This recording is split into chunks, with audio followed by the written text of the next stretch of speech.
10 seconds left. You have 5 seconds left. Radiant team, pick. Shadow Demon.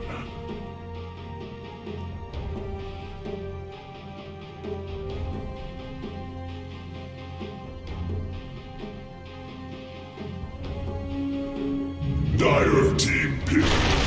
Tiny.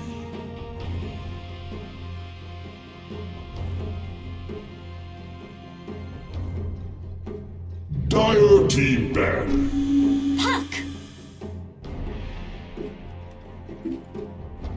Radiant team ban.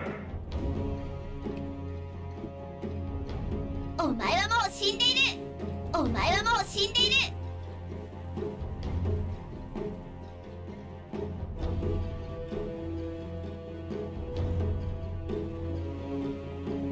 You have 10 seconds left.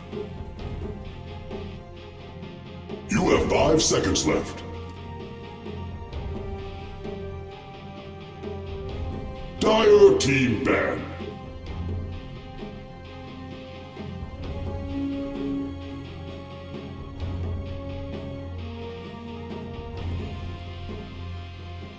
Radiant team ban.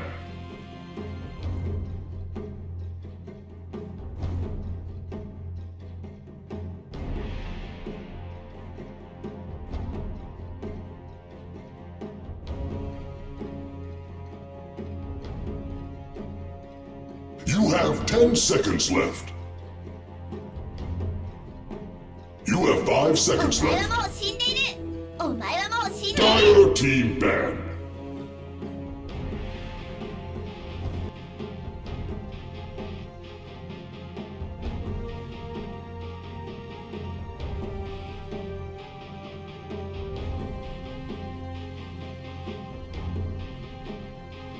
You have 10 seconds left. You have 5 seconds left.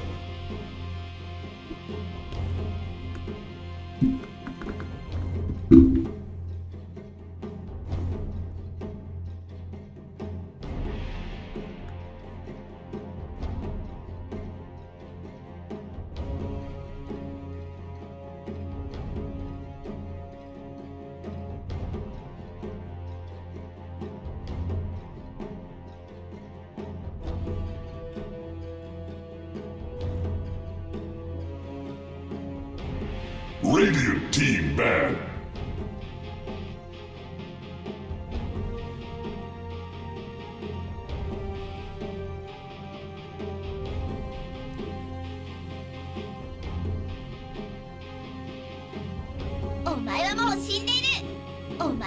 You have 10 seconds left. You have 5 seconds left.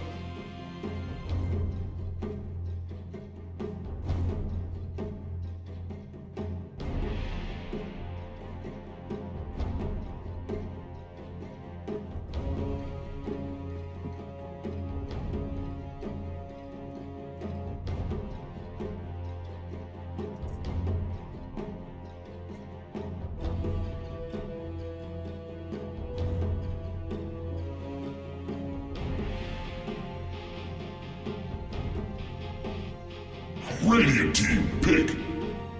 Dire team, pick. Sven stands ready.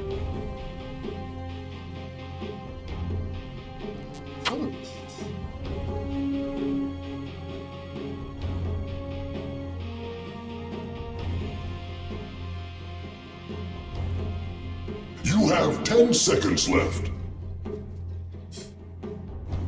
You have 5 seconds left.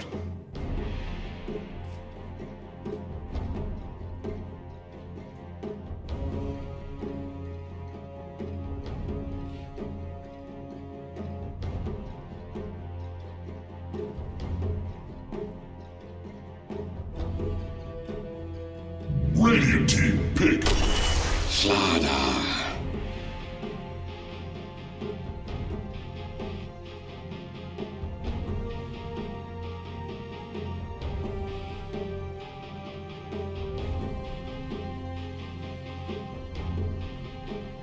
You have 10 seconds left.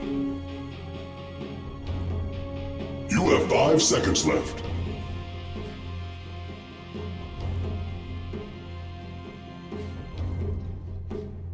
Dire team pick. Lion.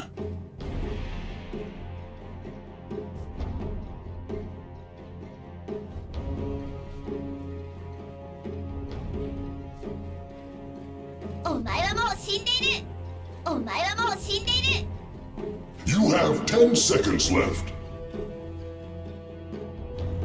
You have 5 seconds left. Dire team ban. Phantom Assassin.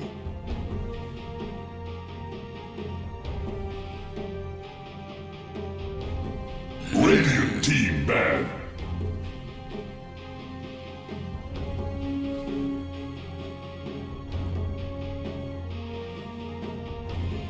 Dire team ban.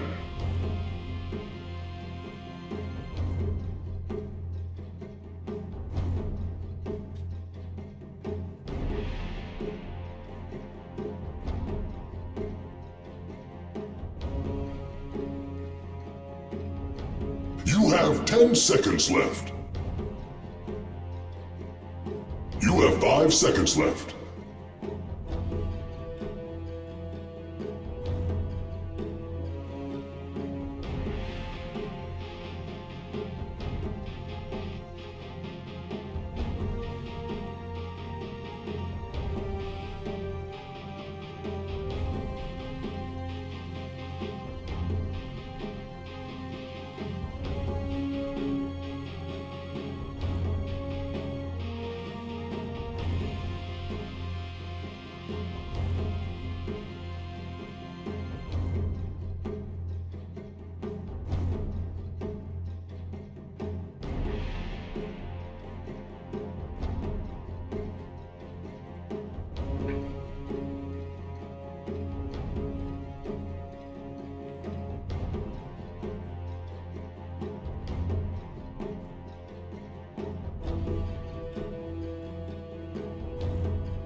Radiant team ban.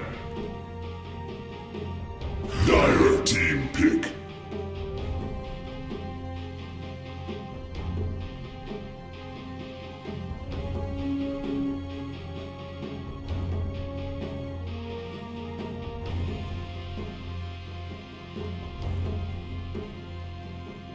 You have 10 seconds left. You have 5 seconds left.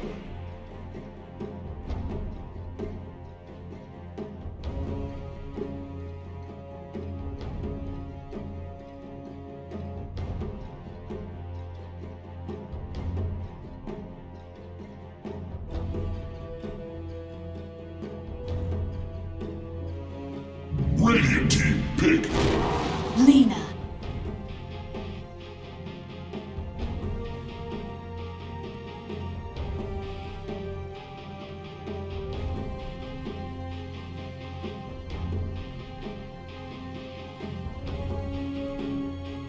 You have 10 seconds left. You have 5 seconds left.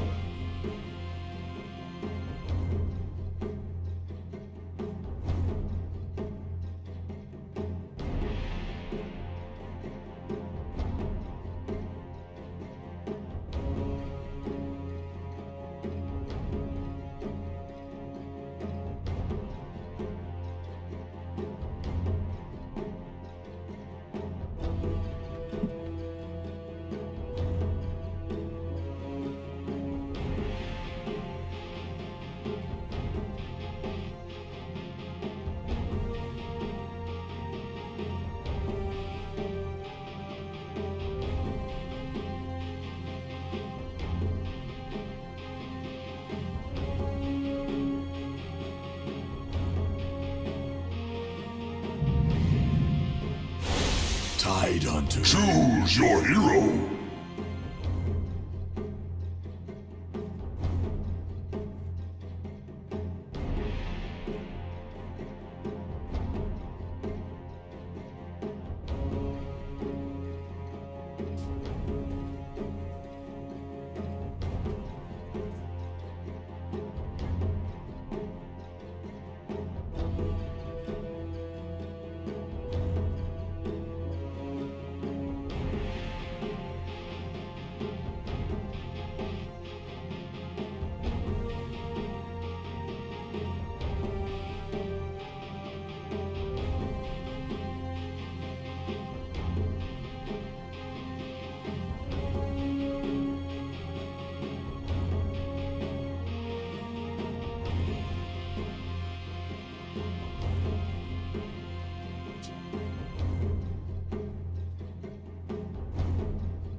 That was hot. お前はもう死んでいるお前はもう死んでいる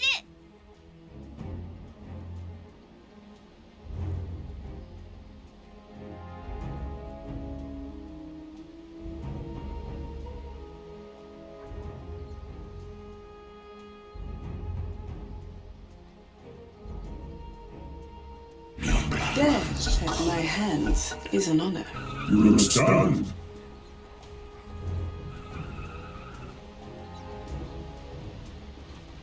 Where am I? Você acha que o draft da Nemiga tá um pouco mais punitivo? Não pode deixar de saber crescer, ok, mas tem maneiras de lidar com ela, tanto no early game, né, o Tide, quanto no late game, um Shadow Demon, um Swain ou afins. Perfeito. Vai ter briga cedo, hein? Maganin pro Shadow Demon nesse jogo seria bem interessante, né? Pra trazer o break, parar a PA. A gente sabe que a PA é muito dependente das suas passivas, Camp the Grace, também das passivas dentro da ofuscada. Mas isso eu tô falando lá pro futuro. Porque realmente a chave da equipe da Fantastic Five vem nesse descontrole da Phantom. 30 seconds to battle. A fumaça da Nemiga acaba não encontrando nada, né? Foi quebrada, muito bem quebrada ali pelos jogadores da trilha de baixo da equipe da Fantastic Five. Então ele só se posiciona de forma agressiva para pegar essa runa. Bom, só para confirmar, então você vai de? Eu vou de Nemiga. Meu coração é Fantastic Five, mas eu vou de Nemiga. Perfeito, então. Vai de Nemiga, eu vou dar mais uma cogitada aqui. The battle Do que mesmo de Fantastic Five pra esse jogo. E olha o impacto de luz solar controlando o Slardar. E a runa daqui de baixo fica de uma forma ou outra para a equipe da F5. Então, 3 runas para a equipe da F5, hein? Essa fumaça aí da Nemiga só não funciona como falha. E faz com que eles saiam atrás no quesito runa. All according to Sim, plan. e é um início muito bom para Fantastic Five, né? Já traz ali um adicional de runas, é sempre importante. Opa, olha o controle para cima do BZZ. Veio para ajudar o Harry, tem que se posicionar de forma mais agressiva para auxiliar o seu suporte, para conseguir tirar ele dali. E o Harry só tem ataque sufocante, hein? Não tem ataque fantasma ainda, então sofre bastante dano também. Olha a imposição de rota da equipe da Nemiga. O que o Tide Hunter também deu uma apanhada para fazer isso, mas ele come um tango, ele chama o regen e tá tudo bem.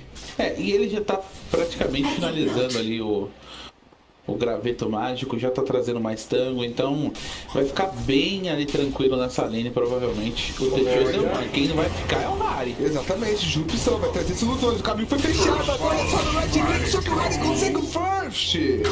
Busy, ele derrotou pra final pra derrubar o Tide, talvez não tenha calculado a força exatamente. E melhor pra equipe da F5 nessa troca inicial, pelo menos por conta do First Blood. Claro que a equipe da Nemiga pune o HC da equipe temida, mas o First tá lá com a Fantastic Five. Exatamente. É um início muito bom, né? Que de certa forma o Harry pegou a experiência dessa primeira morte, então é sempre bom esse tipo de coisa. Pega nível 2 na frente do Tide, né? É importante. Algo que eu acabei não mencionando, não confirmando pelo menos, é que eu vou de Fantastic Five pra esse jogo, mano. Vamos ver, eu gosto desse combinho miserável de Slardar com PA. Slardar reduzindo a armadura e a PA trazendo esse dano físico pesado, né? O Slardar também traz o controle que a PA gostaria de causar no seu inimigo. Se ela fizer uma best, então tem chance da equipe inimiga não andar. Esmagamento de slither e pancada das profundezas, podendo então ainda encontrar um bash por conta da esmagadora de crânios. eu vou de Fantastic Five. Além de que Puck é uma heroína que a gente sabe do seu potencial. Mesmo com o Tiny do outro lado, pelo visto a Fantastic Five não mostrou temer isso. Vou até postar aqui no chat para dar aquela movimentada. God. Botei 5, hein? Ih, não. Fiz errado. Calma aí. Saiu um botão ali a mais. Agora foi. Vambora, Lala. Bom, vamos dar uma olhada aqui nas rotas. A gente já viu que lá em cima a situação é bem delicada pra PA. A gente percebeu que ela também consegue devolver dano nesse Tide Hunter, né? Você acha que depois do que aconteceu aqui em cima, dessa primeira agressão, talvez os ânimos sejam um pouco acalmados aqui em cima ou vai continuar essa partida? Eu acho que vai ficar uma briga bem interessante no top. Vai ser contínuo, o Hellscream vai tentar fazer essa dominância de rota, isso é muito importante para a Nemiga. Porque além de tirar ali, incomodar um pouco o farm da PA, que agora tem 13, 14 clips farmados, enquanto eles vêm, tá muito próximo ali lá embaixo, abre um pouco de espaço pro Tide. O Tide tá péssimo de farm, tem apenas 10 clips até o momento, então é pouquíssimo. Perfeito, começa mal de fato do Chosen One, é o pior core a finalizar. Você citou os bem lá embaixo farmando bem. Ele tem 16 finalizações e só não tem mais do que guardar. Supernova tá chegando ao seu 20º creep agora. E tem uma rota bem agradável juntamente com o Ledon. Bloodine vem até pra rotação lateral. O Hellscream lá em cima. Tá morto. Boa kill por parte da equipe da Fantastic Five. 2-1. Boa kill mesmo. O trabalho do Hellscream, o trabalho do Shadow Demon tá muito bom, tá muito forte. Então trazer essa punição é espaço pro Harry, sempre importantíssimo pra PA conseguir crescer, né? Tem como, essa PA vai ter que farmar e farmar loucamente. E olha, o Lodine ele saiu da rota rapidinho para roubar uma runa de recompensa e o Sven sofreu bastante. Já não tem regen algum, tem menos da metade da vida, menos da metade da mana, pede um bálsamo emprestado ali, um bálsamo emprestado não, né? Porque ele nunca vai devolver esse bálsamo, mas pede um bálsamo pro Lodine. Tem agressão pra cima do Ledon, quem vem também é o Supernova. A equipe da Nemiga tem que desistir dessa kill porque senão vai dar ruim. Vem na arrancada, quem sabe um esmagamento, não conecta porque foi enfeitiçado. Bem jogado defensivamente por parte do Lodine, por parte do Lion. E não temos kills aqui por baixo. Olha como o Ledon joga solto, né? Ele sabe que, beleza, se a equipe da Nemiga me iniciar, o Supernova vai aparecer, vai me salvar. Então ele joga bem abusado, cutucando o leão com vara curta, digamos assim. Que romântico. É o leão, que mas é a onça, né? É a onça que a galera fala geralmente, né? Cutucando a onça com vara curta. Cara, tá jogando bem soltinho, realmente. Isso é bom também, né? Quando você joga de HC, você gosta de ter uma lane na qual você consegue ter confiança pra poder farmar, pra ficar tranquilo nele. Então, tá feliz e contente aí com o resultado, por enquanto, a equipe da Fantastic Five. O Lodine veio aqui pro mid pra ajudar a garantir a runa de poder e fica com a Encrad. Pega essa runa de ímpeto. O poder de rotação agora do Lodine é absurdo. Tem que tomar bastante cuidado na trilha do meio a Puck e todo o resto da equipe da Fantastic Five nas trilhas laterais. Dire structures are fortified. Sem dúvida, né? O Tiny é um herói muito forte. É aquele herói que traz muito dano em rota, traz muito dano em estrutura, mas pode ser totalmente pegado lá incomodado. Dano explosivo e agora o Tiny é pego pela espiral dos sonhos. Tá tudo errado pra equipe da Nemiga, mais um tapa aí tá a equipe da Nemiga planeja essa confusão, a equipe da Fantastic Five rotaciona seus dois suportes e leva o melhor. Pegam o suporte 4 inimigo, pegam também o mid laner e saem muito bem dessa confusão aqui no mid. Sem dúvida, muito boa jogada ali para a equipe da Fantastic Five. Sofrem uma rotação e conseguem responder de uma forma extremamente agradável. Quem ficou muito contente com isso, claro, é o Ascold ali, que além de tudo, ficou com uma experiência agradável de 2 mortes ali junto com os seus suportes. Isso é uma correção em relação ao que eu falei, né? Quem morreu foi o Lion, que apesar de ser mais suporte 4 no competitivo, a equipe da Nemiga está usando ele como suporte 5. Pelo menos na função de rota, é ele que faz a dual com HC. Vamos ver se ele vai ser o cara que realmente vai comprar mais itens de suporte. Ele sai uma disrupção, não conecta no BCZ. O próximo plano da Nemiga, pelo visto, é tentar algo aqui em cima. A gente olha o patrimônio líquido dos jogadores individualmente, a gente vê que a Punk lidera, seguida de Tiny e o Slardar também muito próximo, a PA por ali também, então quase que um empate triplo pela segunda posição de patrimônio. Quem vai se destacando de fato é a Punk e quem vai ficando para trás é o Tidehunter e o Sven. Sim, interessante, né, que isso pode ser muito ruim para a Nemiga, porque a PA não sei o que ele fazia por aqui, mas acabou sendo punido. Pelo menos ele tem informação que está começando a destacar a equipe da Nemiga, né? Ele botou uma sentinela reguladora para quebrar o stack. Eles vêm sabendo que a equipe da Fantastic Five sabe do stack dele, ele já aproveita e começa a farmar para garantir que ninguém vai roubar isso. Sem dúvida, tem que aproveitar porque é aquele stackzinho ali que faz o Sven não só entrar no game, né? Mas entrar na mente do cara, porque vai ter um farm muito alto. Sven precisa de alguns itens iniciais para começar a punir rota. E sem dúvida pode ser muito forte. Ele que já traz agora uma máscara mórbida, tá farmando tudo. Против этого огромного титана ты так справится. Ну ты смотри, Свен буквально, что у него там было отставание где-то в 600-700 монет от фантомки, сейчас стигает, то есть зафармить этого голема и все, у тебя там практически один и тот же нетворс. Имеется... That was hot. Covered nicely. So I think the Pathetic 5 is playing good. However, the longer this takes, the better it is for Nemiga. Dire's top tower is under attack. So, which player from Arkash is the one that says that all the time? Dire's top tower is feeling its mortality. You think? They do? Yeah, they got one of those. I mean, I feel like the Vendetta, they got one that loves to drink Diet Coke, which is always pretty sus, you know, for symptoms of being a little bit of an anime lover. It could be. Okay. Yeah, that would make sense. Manga is Maybe you can't. artwork, right? It's very complex though. Yeah. You need to open your third eye to be able to actually understand it. Attack.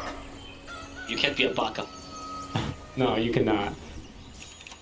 DD rune here for Asgard at the 10-minute mark is going to be secured for him. Sven already actively defending the tier 1 top, or sorry, the tier 1 mid. I can't believe I'm forgetting my directions. First I forget my math and then you forget the directions. The first 2 symptoms of Alzheimer's early onset. The Tidehunter as well, there you go. So after getting the top tower, he's going to go ahead and relieve Sven of the defending mid lane duties, and he's going to go ahead and just start laning here in the mid wave for some time. I think what Fantastic 5 is waiting for though is getting BCD on at level 6, and once they have that, I think ties it perfectly, bro. You bring the pucks combo, and Oh yeah. even though he has gone for the HUD early, which helps out a fair amount. Especially if Supernova wants to join in. Supernova is about to complete his Blink Dagger. Really good timing for Slardar, who by the way has no normal farming capabilities. The fact that he's staying up top there is very impressive for Supernova. There's of course the cost of Rari, but he's starting to recover a bit. Unfortunately, he won't be able to punch this Sven. Already has Mask of Madness and... Yep. Alright, so BZZ up to level 6. He's going for the same build that he loves, going for time and time again. Of course, going straight into the urn, and we'll see if he wants to consider the vessel this time around. It's a nice item in theory versus the Tidehunter, but usually once he smacks Tracking Shell, he dispels it too frequently. Nice to have versus the Tiny, though. So we'll see what he decides to go for.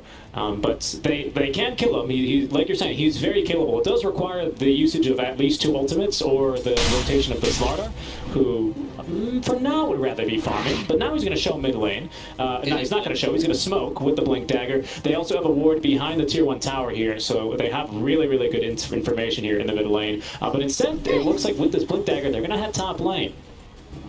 Into the smoke. Yep, the smoke. Tiny also just, no, he doesn't have to just yet. Dream Coil.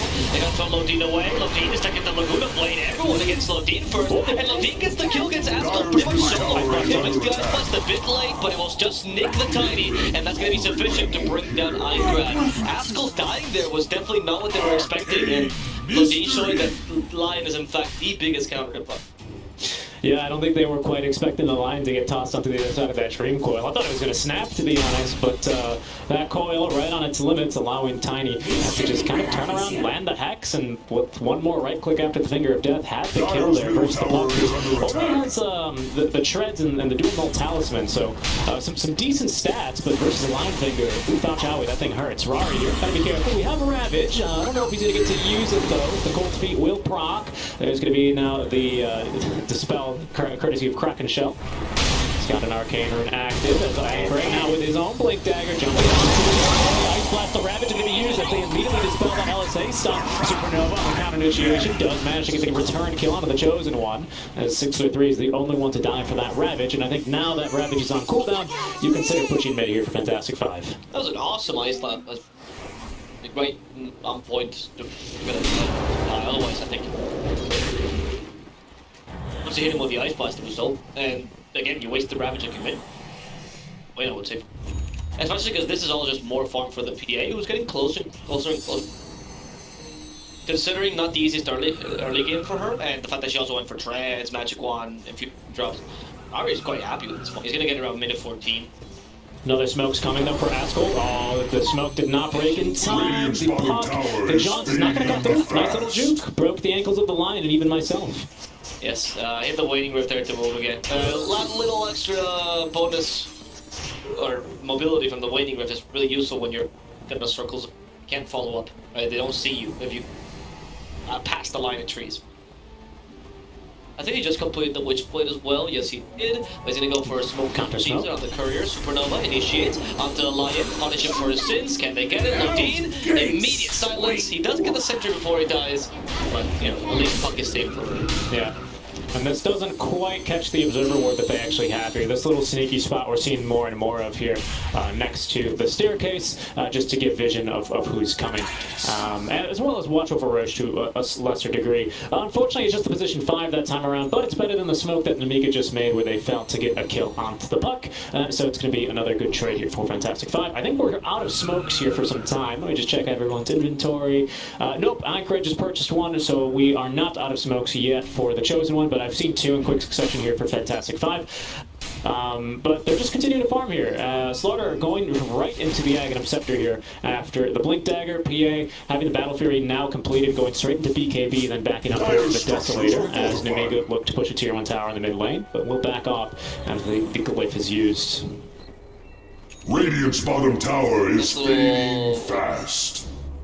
3k lead here for Fantastic 5, still defending this mid lane tower. For certain, that important space, the triangle stays for Rari, which is already complete. We're gonna have Rari going maybe BKB, I'm assuming after. Here, yeah, they didn't commit to Ravage, they really want to kill Rari. This gets them by Nemiga, however, the counter initiation by Supernova is the power of the tier 1 tower mid.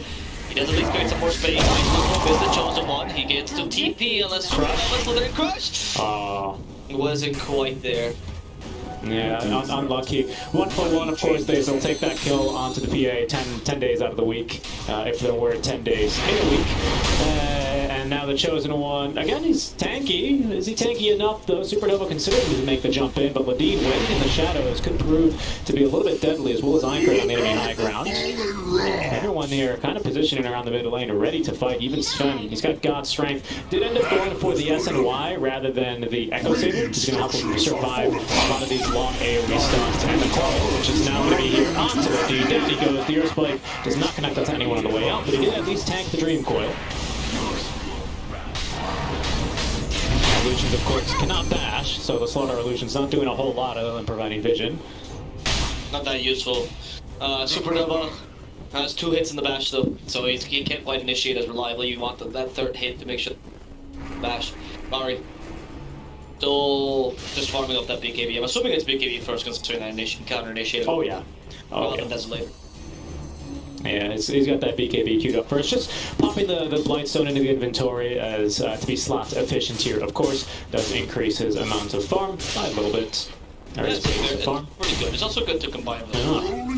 Goes in one now. Good itemization here from Nemiga. They've gone into the full pipe first item. In fact, he's used it here pretty frequently as they have to push, but it's not going to help much versus the physical damage that Supernova is popped out. Yeah, Ice Blast is going to connect. That will take Chosen One here out the fight, along with the Laguna Blade, as they will continue to chase after Minecraft. Has used the Blink defensively, as the puck just needs to go across the river to get the kill. But with the haste root is very safely away already. And now they're actually looking to push finally this Tier 1 tower for Fantastic 5. Fantastic 5 will easily take this tier 1, and this will open up the map to actually take over the enemy triangle, which means they open up opportunity. It's not like PA Sven is not as easily enforceable for Fantastic 5, which is why they haven't been able to make this cheeky incursion. Because if the enemy team just counter initiates you, you're screwed, and there's no need for you to lose advantage. Now, as you get more map control, maybe you even try to take the tier 1 up top. We'll see. Tiny did see this rotation, by the way, on the ward, so he's looking for kills, but they also see Aincrad on the Fantastic 5 ward. Yep, yeah, so that's not very likely to happen here as Ladon just going for a little stack. Teach and Lodine, they're really trying for it as Asgold in the mid lane does get that kill onto Hellscream. Yet again, using the coil there for the kill. I mean, seems fair, right? Very low cooldown available, or relatively low cooldown. Oh yeah. 80 seconds. Alright, so this ward going to be paying off here as Teach is not going to bother killing that last Harpy Stormcrafter, not worth his life, obviously. We'll back away. He's got the full SNY now, so he is capable somewhat of tanking some early engagements, but he'd rather be farming here until he can get BKB. AC queued up after is going to be in the pipe for him as the Chosen One. Now with Ravage at the ready, he's going to make another effort for this Tier 1 tower. I think, oh, maybe not. Is the Ice Blast coming up? They're not grinding. They got the Ravage out. Ice Blast still not used, which means the Chosen One's still alive. Ice Blast again, not gonna hit the Chosen One, only grazing him, which means he won't get the extra damage. Supernova also Charles the X-Men proceed to flatten the poor fish. Finally killing the Chosen One, though way too late. Asgold could still be in trouble. Has the face shift to avoid one more disadvantage. Snowdiver gets baited. Illusion tries to get used. John stood immediately, but instead will just fall. Nemiga played that much better. And surprisingly, BCC slowing the draw there. Yeah, just a bit. And then, of course, once he's trying to get that one out, the Tiny immediately onto him. Ravage that time as well, but being put to really good use. I believe they did end up denying that tower right as the Ravage came through, but a nice team fight win there, especially the kill onto the puck is going to be a big win here for the likes of Nemiga, as they do manage to equalize the pressure on over in the mid lane with that tower. Tower is under attack. It may yet was just a little bit slow, unfortunately. He had to wait for the Ravage stun to end. At least they do get the Chosen One eventually, but could have been a little bit of a better fight for them for sure. It's a 1 for 4. Наши Москва Мэнс появляется. Ну да, и причем удачно. БКБ. Но вот через БКБ, может быть, и ему стоит присоединиться к своей команде, как это сделал Свен в предыдущей драке. Выглядит это как-то сильно. Ну и опять же, вокруг Рошана тоже, мне кажется, идет сейчас такое обсуждение у команд. Когда же этот Рошан будет убит? Просто, когда ты видишь Слардара и Фантомку в пике, такое ощущение, что этот Рошан должен до 20 минуты не доживать. Ну, это обычно, когда там Фантомка Ризольси собирает как это появляется команда не будет, что он сам The stream Dyer's tower is under attack. It fights for its life. The Dyer's hive has grown thick. Radiant's bottom tower is under attack. Только критично, когда там огни появятся, которые тебе брейкнут Radiant's bottom tower is now unkindling. Dyer's top tower is feeling its mortality. Dyer's top tower has fallen. The earth seems relieved.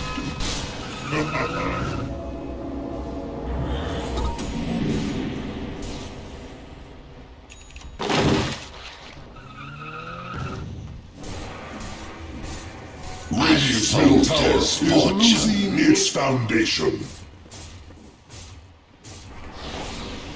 Radiant's courier Да, is with и us скан на no тройку кинули, more. и в итоге в этой тройке нашли какого Fantastic Five. Но опять же, тройку зафармили, команда Nemiga поделали телепорты просто на бот.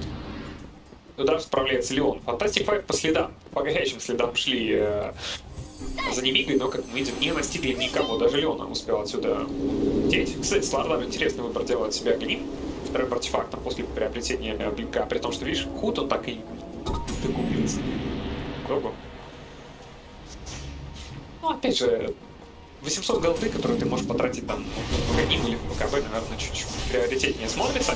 Ну и вот, пожалуйста, в этом Рошана 23 минуты. Этого Рошана убивает так быстро, что Немига, возможно, просто не успеет отсюда дойти, потому что они сюда отправляются. Да, они бегут. Да, они пытаются успеть, но это слишком поздно будет. Хотя Тайтхантер, Рэвидж ворваться своевременно, вот, попытаться зачем но врывается хорошо, но тут уже Аегис упал, и Аегис забирает у нас фантомка. Ультимейт аппарата полетел, траекторию двоих, попал еще по двоих. Минус Леон, минус Шедевр, минус Дини сейчас будет. И команда Fantastic Five действительно фантастическую драку у нас сейчас демонстрирует. Забираем 4 персонажей команды Nemiga в отсутствии Свена.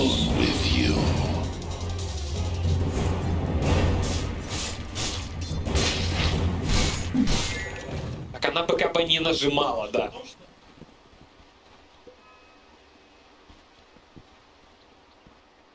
I foresee the Radiant's top tower falling shortly.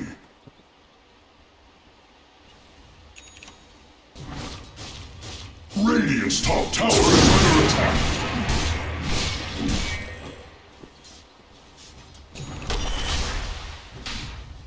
Radiant's middle tower is under attack. It will fall like a ripe apple. I foresee the Radiant's top tower falling. Radiant's top tower has fallen. Their defense has weakened. Radiant's top tower is under attack. Ой-ой-ой, там много. Encroach no more. Что происходит? Кейна выживает, но он ХП успела попасть станом по Эдграду. Нет, Эдград погибает в ответ.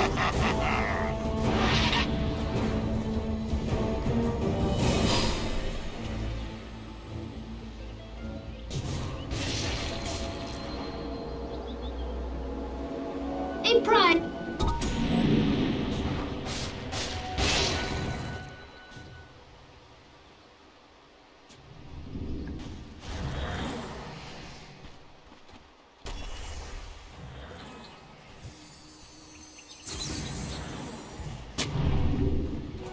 Money changes hands. Radiant's middle tower is under attack. Тоже очень серьезно. Но посмотри, мне вот интересно, Шедевр вроде как достаточно много денег, Radiant да? structures are Вот там fortified. 5600. They Это больше require миллиона, Radiant's который middle остается на tower топе. is losing its Стать контракт. foundation. А, нет, подожди, у нас там Шедевр стоял, да. У нас, слушай, так это четверка у нас, получается, был, да, вообще? Radiant's bottom tower is under attack. There is little Ну it вот у can него do. 700. На самом деле, с появлением на нем Агани, Dyer's top tower is under attack. грубо говоря, ты брейкаешь пассивку, и Свену для того, чтобы бить в фантомку, не надо даже себе МКБ покупать, да? Запрыгивает, бьет, убивает. Тем более все зависит от того, как они синицируют. Ай-яй-яй. All according to plan. Ну смотри, по-хорошему, я имею в виду, что говорю. Врыв от Рэвиджа, да, точнее, врыв от Тайтхантера, либо от Леона, допустим, что Хекс, стан, потом какой-то стан, и фантомка против этого особо и не живет. Она может не успеть прожать БКБ, я вот про это, наверное. Потому что диспела, как такового, соустрона Стронга нет у Fantastic Five, да? То есть нет Грима с Шардом, нет Легионки, нет кого-то по цели того же самого, например, Shadow Demon с Disruption.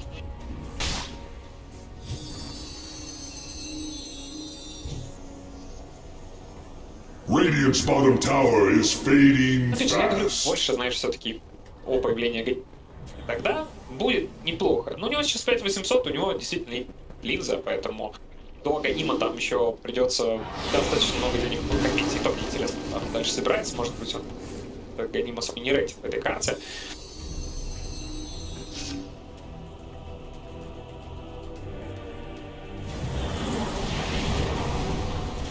Да и мы попахиваем.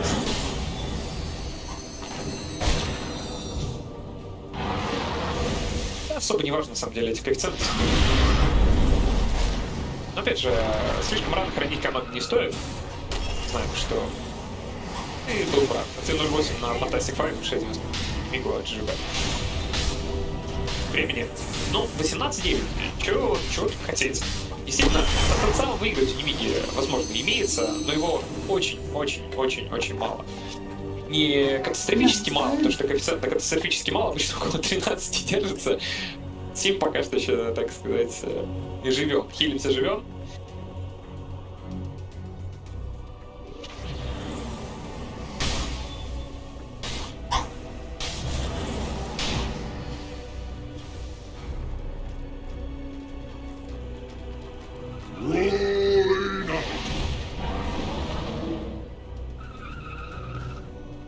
Так, а что вот у нас атака сейчас будет, да? Ультимейт аппарат полетел, в итоге врывается в самую спину, пытается вырезать саппорт уже второй игрок подряд. Это получается пока что удачно. Миллион погибает, что пытается себя поцелить, есть байбэк и от одного, и от другого саппорта команд.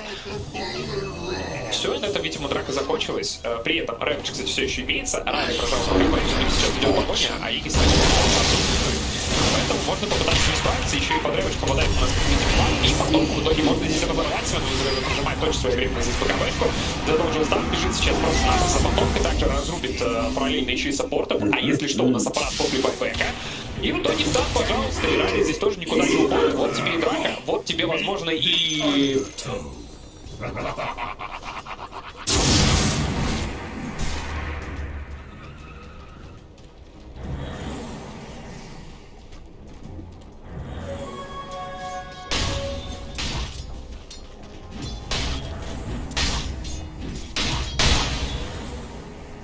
Ну, опять же, и Fantastic Fight просто смогли справиться с самого начала с ШД, там еще такого Леону. Смогли нейтралить, убраться с какой-то 2 вышки, то есть, знаешь, байбэк вернулся и... Не, она была слишком прикольная. То есть там, по-моему, допрыгнуть именно до саппортов, которые были под этим тавром, было не так просто. Туда мог ворваться Ладар, туда мог ворваться Фантомка в это время, там пыталась кого-то другого сфокусить. Но, как видим, она в драке прожала БКБ, они убили только одного саппорта, разворот-поворот, и команда Немига делает 4 фрага.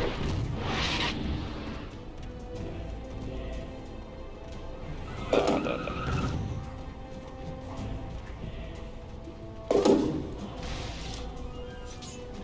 Ну, вот это та самая ситуация про станы. Та самая ситуация про станы, о которой я говорил, что если ее контролят, да, то есть, грубо говоря, вот если бы у нее даже БКБ не закончилась, она бы его где-то там попыталась поражать, она бы просто убегала бы все это время от того же самого Свена, который шел и бил. Но в это время Fantastic Fight пытаются реабилитироваться. Они выходят с мака, пытаются найти и вражеских героев, видим, Свен очень своевременно дофармливает, хотя, видимо, тут немножко промахнулся, заигрался, получает лагуну, прожимает БКБ на развороте, ну и пошел под ГДСом драться, хотя после того, как он ультимейт аппарата схватил, то...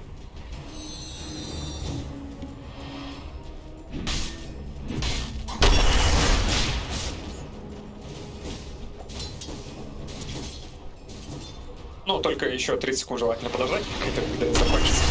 Действует 40 секунд, то будет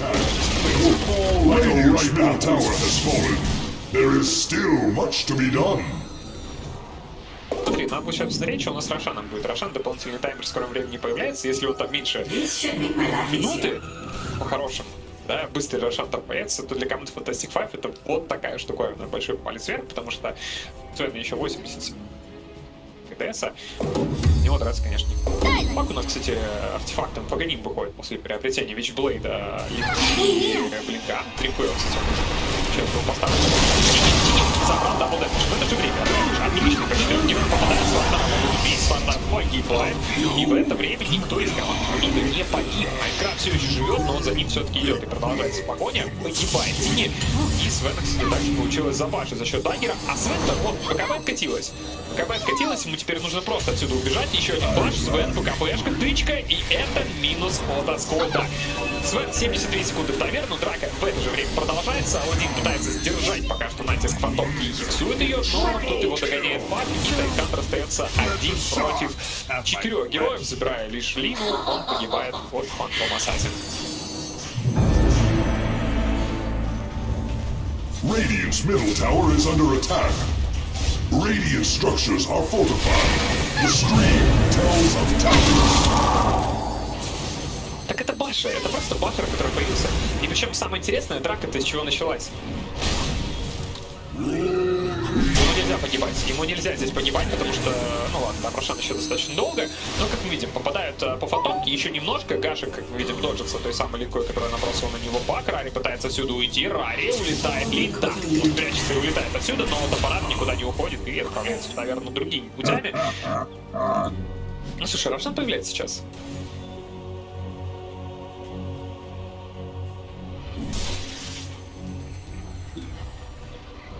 Свен дождется, слушай, Свен дождется. Свен... Ай, близко было, секунды буквально. Invisibility.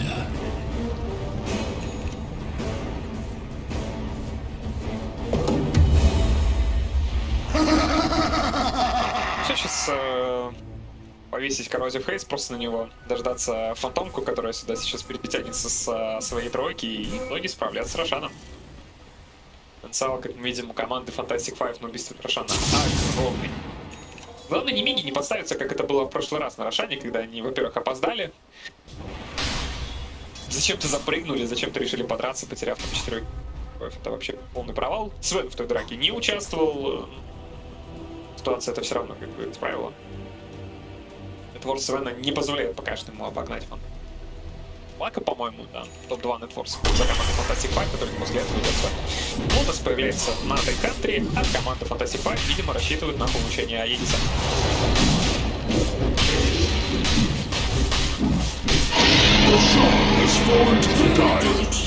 Ну вот именно, я тоже об этом подумал.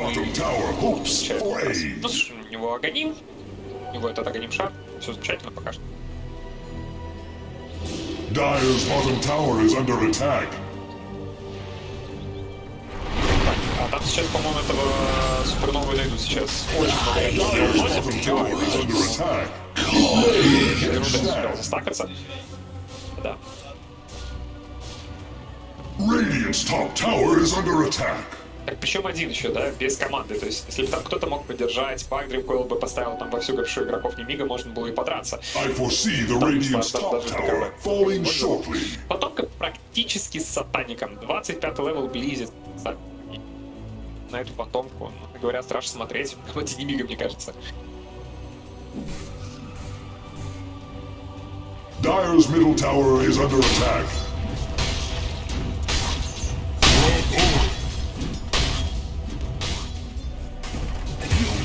Dire's middle tower is under attack. No gale can stop the flames. Я думаю, что это вчера еще... Это минус Аегис.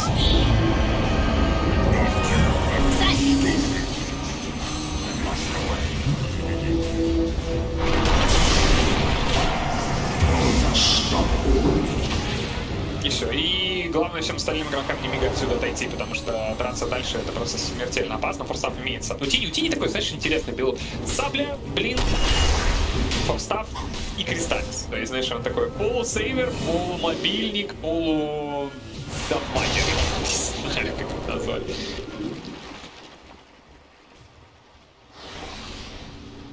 Ищи бай. Это... Называется обычно форсбай, но можно назвать его и нищим боем, да?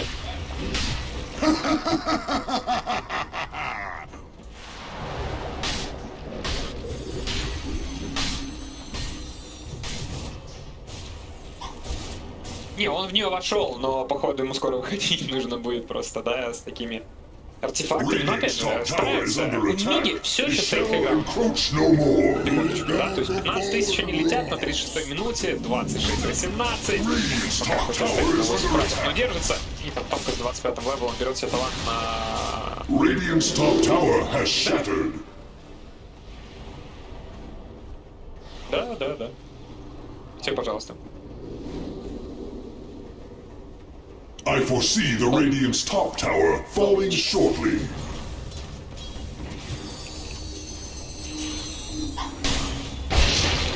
A prize. Ну да, но в основном все-таки Свен у команды Немига. То есть, знаешь, Тини, по-моему, не так много и фармил. То есть, если мы видели, что Пак и Фантомка прям плотно усели, знаешь, там фармить леса, абсолютно всю карту пытаться зафармливать, то Тини в это время вместе с Тайтхантером, вместе с Shadow Demon и Леоном пытались найти какие-то фраги. И только Свен занимался фармом. Но, как мы видим, даже то, что он один занимался фармом в своей команде, имеет всего лишь 17 тысяч боксов. Ну, конечно. Он все-таки другого типа, да, плеймейкер.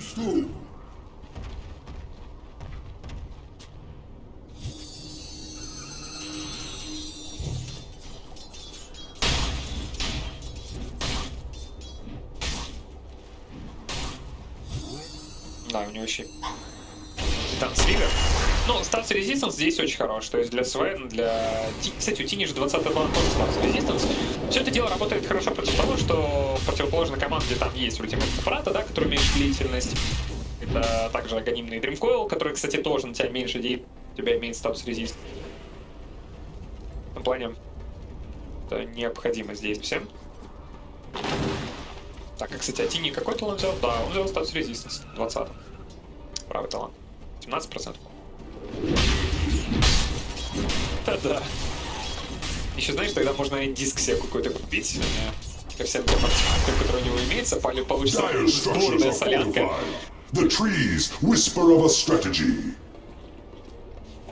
Так, главное. Дейдаунс появился на Тине, хорошо. Дэмэдж имеется. Ему бы шанс какой-то, чтобы можно было там постоянно это время открывать. Но еще бы. Да, ну еще хотел посмотреть, что у нас у Shadow Демона. Когда мы по нему посматривали, к сожалению, да, появляется агоним. Вот. Теперь против Фантомки легко. Против Слардара, кстати, замечательно. Против Лины тоже окей. То есть, на самом деле, этот ультимейт от... Кстати, Shadow Demon, прошу прощения, нашего сервера, потом еще посмотрим.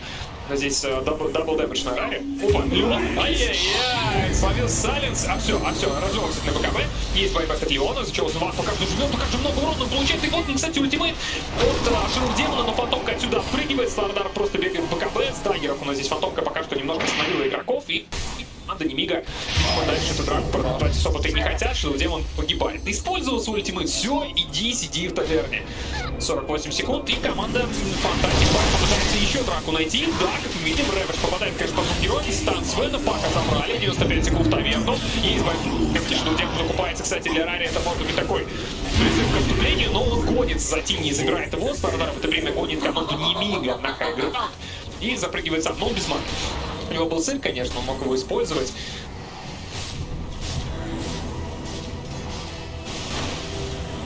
Radiant's bark has grown thick.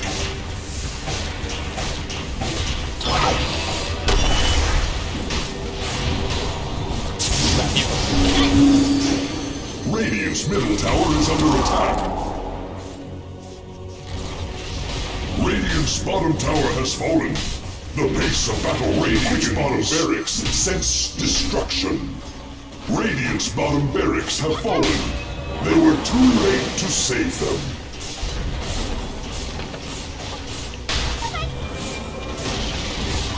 Radiant's middle tower has fallen. Так, какой сейчас бомба пошло, Дрискол станет, ну да, плюс Лагуна. Все это дело пытается пробить Свена, Свен, конечно, вкидывается станом, но Свен не живет. 125 секунд в таверну, ну и, наверное, на этом игра, в принципе, может подойти к своему завершению. Пока что делается байбэк Тайтхантера, и Nemiga пытается еще выиграть немножко времени. Но у них нет двух сторон. И третья сторона также готова к тому, чтобы падать. Т2 вышки нет, Т3 вышку пробивает. Ну все, как бы появился байбэк. Окей, ГДС есть. Radiant's top barracks are under attack. See how they rush to snuff the flames.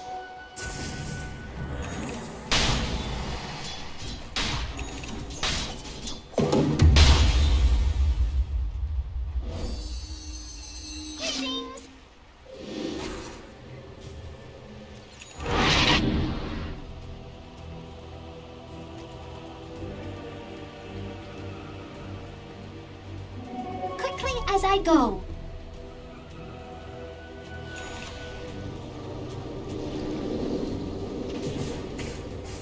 Oh.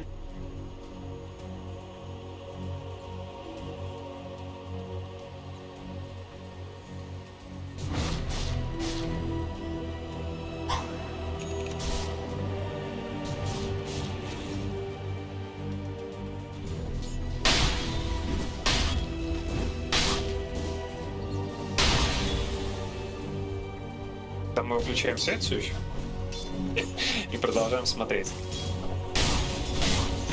И все, раздевайся. Ну просто жаркая игра, поэтому мы продолжаем.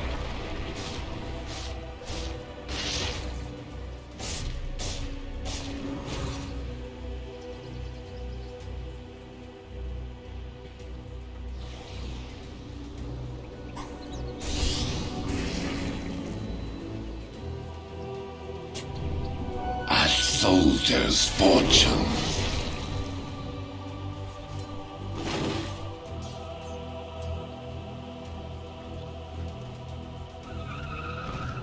Смоки опять от команды уходят не на поиски. Ну вот Плим, например, можно и найти, или пак того же самого. Правда, впереди идет иллюзия. Ай-яй-яй. Ну, хороший хекс, но там, во-первых, кликинсфера имеется, да и он на иллюзию вообще попал. И в итоге Леон за это дело погибает.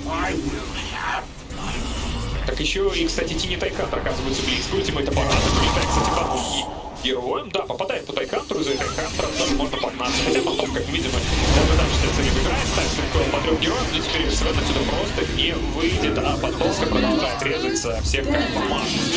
Прописывает команда Немига. Radiant's middle tower is losing its domination.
Dire team ban.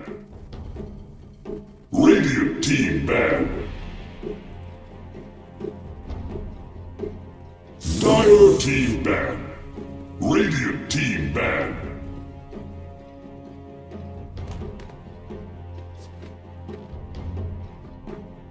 Dire team pick. Radiant team pick.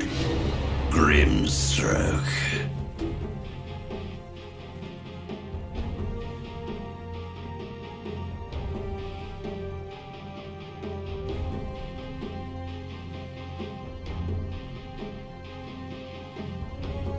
You have 10 seconds left. You have 5 seconds left.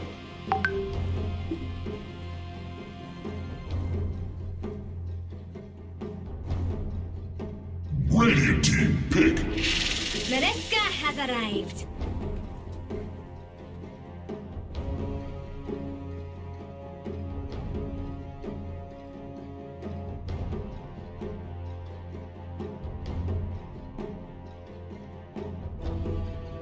You have 10 seconds left. You have 5 seconds left.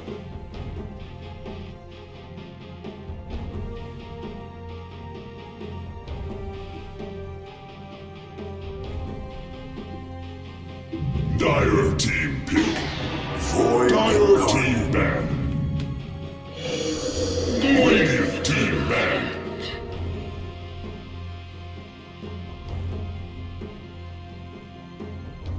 Dire team Radiant team ban.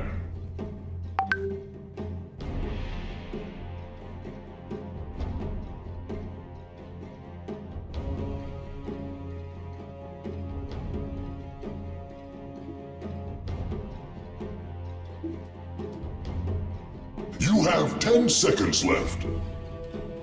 Dire team ban. Radiant team ban.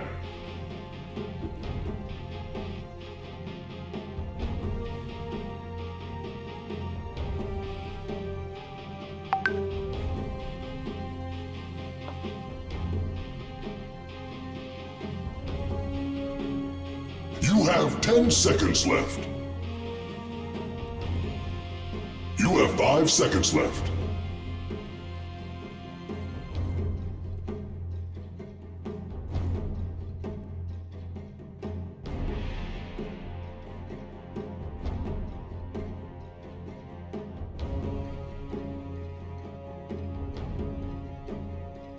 Radiant team pick. Dire team pick. The Undying waits. Radiant team pick. Behold the horn of Magnus.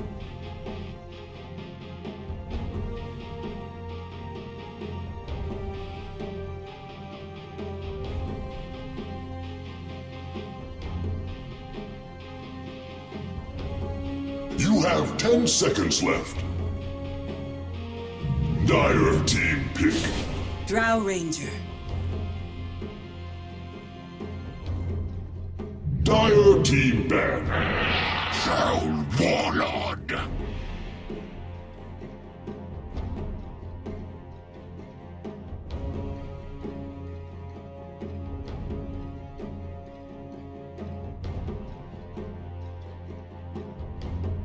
You have 10 seconds left. You have 5 seconds left.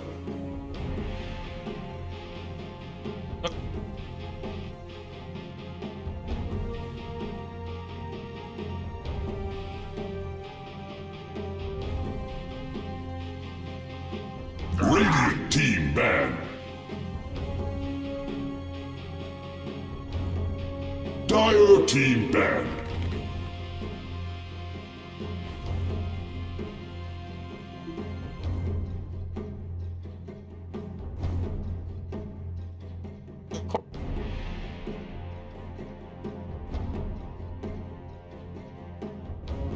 You have 10 seconds left. You have 5 seconds left.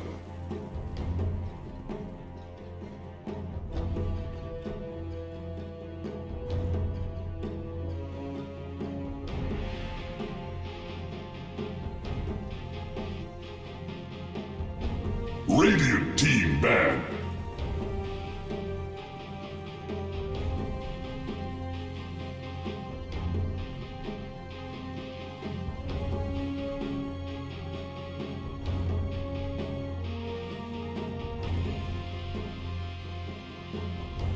You have 10 seconds left.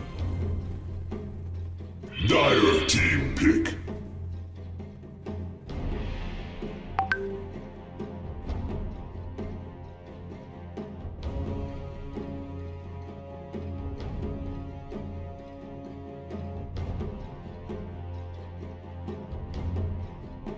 You have 10 seconds left. You have 5 seconds left.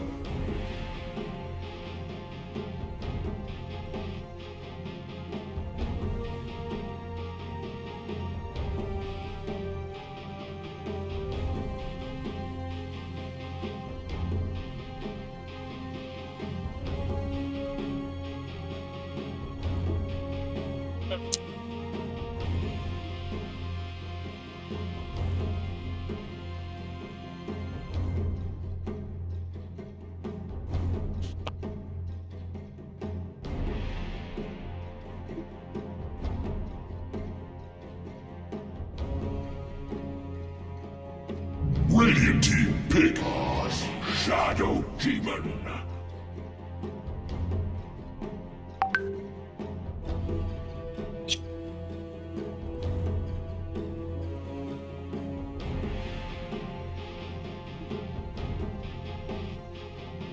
You have 10 seconds left.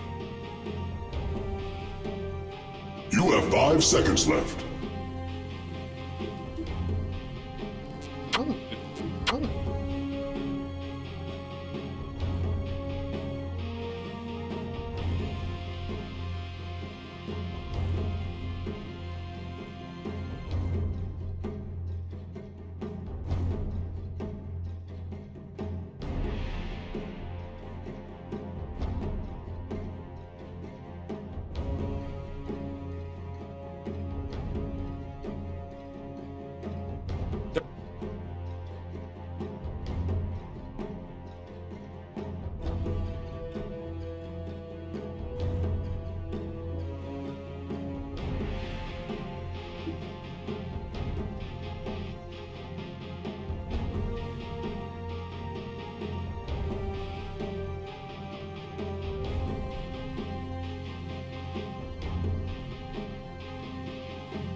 Night Choose your hero.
You are too noisy to live. Are you ready? Come back and die again.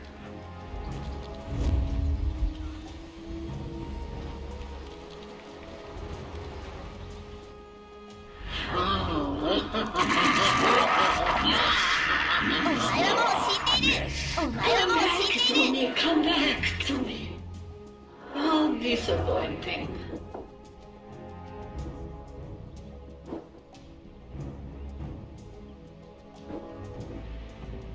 Go crazy! Oh, that is too good. That is too good.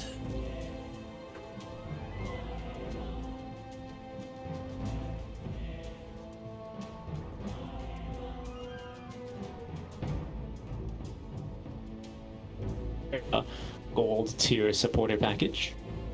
I mean, just to be able to spam monkeys. Yep. Laugh. Like, I would. Well, would you pay $20? Because, oh boy, do I have a deal for you. If those $20 would all go to monkeys for it. Oh, well. Simply to base. We'll be taking a look here. Eincred, going for that early item in the bottle. He should have a relatively easy lane, as you've already highlighted, I should say. On the Void Spirits, nighttime, of course, does give a little bit of a vision advantage for the Night Stalker. Not really going to come into too major of a play, but whereas normally your smoke breaks before you see enemies, unless terrain is going to be the thing that's obstructing your vision, Night Stalker is going to be the exception to that rule. So they're going to have him out in the front along with Askolds. But of course, Nemiga are very likely to recognize this and just hold their triangle defensively. They'd rather have enemies kind of just walk into them anyway with their level 1 lineup, and we'll see if Fantastic Five are going to oblige them. See, for now, I do find that Fantastic Five need to do these early engagements. You have the strongest, so just go. There we go. I think Nemiga making a mistake by doing this. With a DK, I wouldn't want to fight an Undying here. Well, we got vision on the high ground, so they can keep hitting them. They're going to have to de-ward that eventually. Karateach did get caught there. Nice little bit of a Crypt Swarm, as well as the first level with Shockwave. Secondary, I think the Stroke of Fate is not enough damage, though, and First Blood going the way towards Askolds here. They're even pinging the ward already. They know they've got vision because of the auto attacks they threw up here. And turns out you were right, Avo. Not really to the favor of Fantastic Five. Nemiga, this shouldn't have gone. Fantastic Five has much better levels. And now that it's nighttime, Night Stalker also has a very strong Void at level 1 because of seconds, decent damage at level 1. Yeah, if I am Nemiga, I wouldn't have forced that at all. I'm not against an Undying. Giving the Undying a chance to be useful, and he rarely has those. Busy. Well, he might be a bit more useful here as they choose not to disrupt them. Just 4 bonus strength, though, didn't steal too much. Rari is slowed a second time here as the Chosen One will continue giving chase. I don't know if this is quite a kill, but it'll be good damage here onto Rari, who's going to have to use a little bit of regen as they will quickly go for the D-ward. Oh, I'm surprised they didn't scout this ward being placed here on their own high ground. I thought for sure Hellscream saw that. He was standing right in front of it. Too noisy to live. Looks like they weren't checking the inventory there of 633 and instead are going to prioritize D-warding the sentry.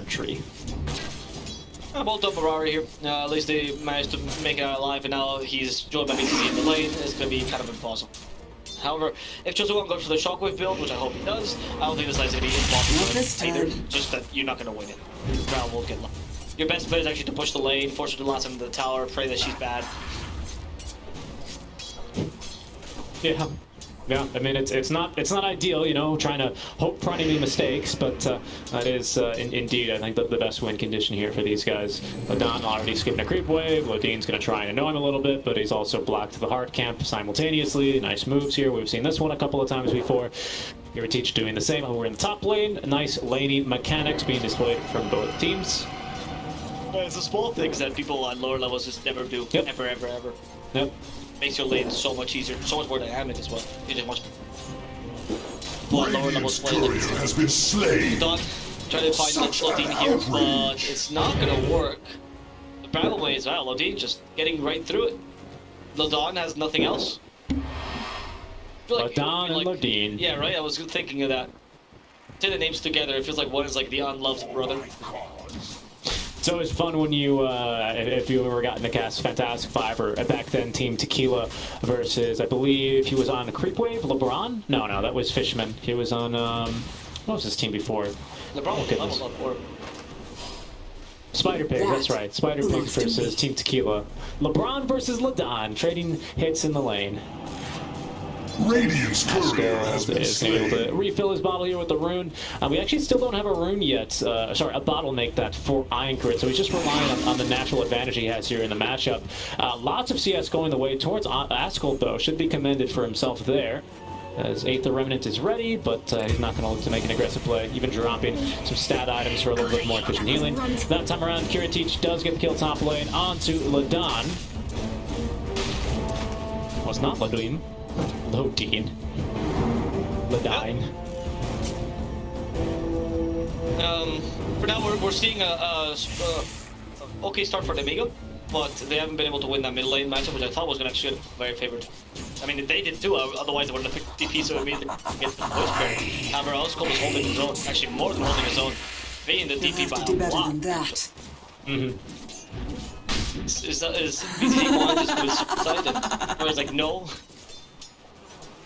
He's still got a little bit of mana regeneration. Unfortunately, he's not been able to be too useful. Picking Hellscream against him here, who obviously can a bit outrange the Undyne, is a bit annoying, as he steals a little bit more strength out from the Chosen One with an auto-attack line of fire. That's even more damage here, but Mag, being quite a tanky boy here, even without any stat items for himself, is not going to be too bothered by only a single or even 2 stacks here of the Decay.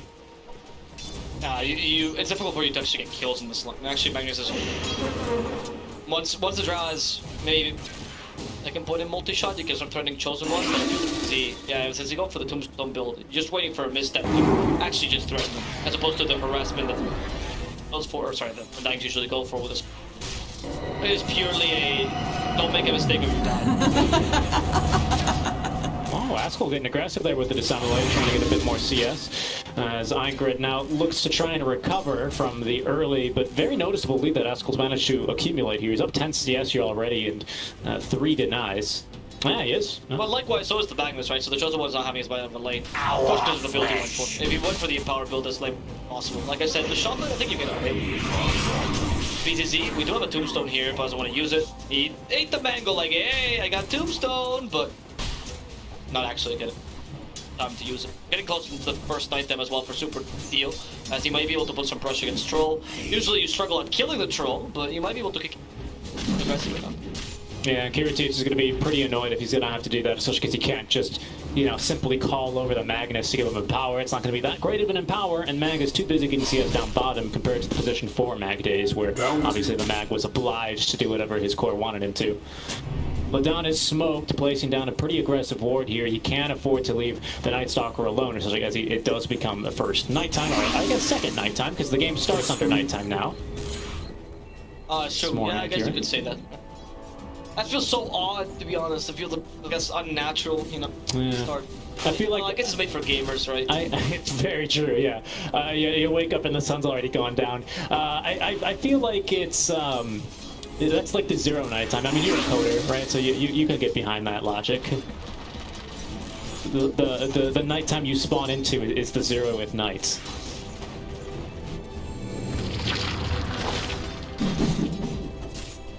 Zero is the first night. Denied. I have no clue what you're talking about. I'm not a coder. I'm a caster. He's not a coder. Yeah. Beaver. I'm also a coder, but I code in MATLAB, so it starts at 1 for me. Ladon in the mid lane, trying to push out Ironclad up with his Primal Mace. He still gets to the... Imagine the room wasn't there after getting to the whole Primal Mace. I strongly feel like I was watching this play. Gave the rune to Ironclad. He deserves it. Yeah, it's an arcane as well, so he can afford to pop EXO here and be extra aggressive if he wants to, because the cooldown's going to be shortened. He's going to do exactly that with the first wagon. We do have a Fortify ready to go. Both Hellscream and Ladon, as well as you can 6-3, now rotating on through level 2 Tombstone ready to go. So far it's going to be solo side lanes for now for both teams. Yeah, there we go. We're going to go for Ironclad. Where's the Tombstone? Grab the PCC. Finally! The disruption, saving him from the cursed crown. There's still a bit of extra damage to the Soul Rip. He's been silenced. Finally, Supernova's here. Soul Rip, and Icon will fall here to the final hit from Askel. As Supernova joins in, trying to get another counter kill. It's going to be on Low Dean. But leave the troll alone, but in exchange for a valuable support kill here, and he may even tower push. As Rory's doing perfectly fine alone. Troll, though, did push Radiant's it to the top tower is under attack. Yeah, It of shall course. For encroach only no level more. 1, but getting up to 11 stacks on the tower, Supernova and Ladonna are going to go ahead and link up and try and make sure Kiritich doesn't get too much free tower pressure. Mid lane, Hellscream, though, is able to defend the wave. Not too much damage done. An opportunistic move there by Nemiga, punished appropriately there by Fantastic Five with both supports and even Supernova making the rotation. Not too costly at the end of the day, because again, it was an Arcane Rune that was active. I would say the biggest impact from this is the fact that you do pick the DP to try and get a good lane versus the Void Spirit, which we're not just seeing play out, frankly speaking. Askel has had a pretty great game here thus far, despite this matchup historically being favored by the DP. One multi-shot used as well. Chosen One tried to secure himself to safety. Barely make out. Multi-shot almost. Sorry, didn't get any marksmanship. But since you're dominating the lanes, I think you're quite happy with this. You just haven't been able to take it to tower. Just as long as you keep it at bay, even if he takes a tier 1 in the offlane, just not that valuable. You have to play a very different playstyle if you want to make sure offlane. And the early game, as expected, is going to go the way of him. Especially during the first night. Japanese ganking though down bottom. X-Swell to close the gap here for Lodine, and there's just too much damage here. No chance to even use the Gust thanks to the Phantom's Embrace. No chance to proc the marksmanship because everyone was hugging the Drow Ranger. And Icrid standing in a little sneaky spot here to get some more damage in out through the Exo.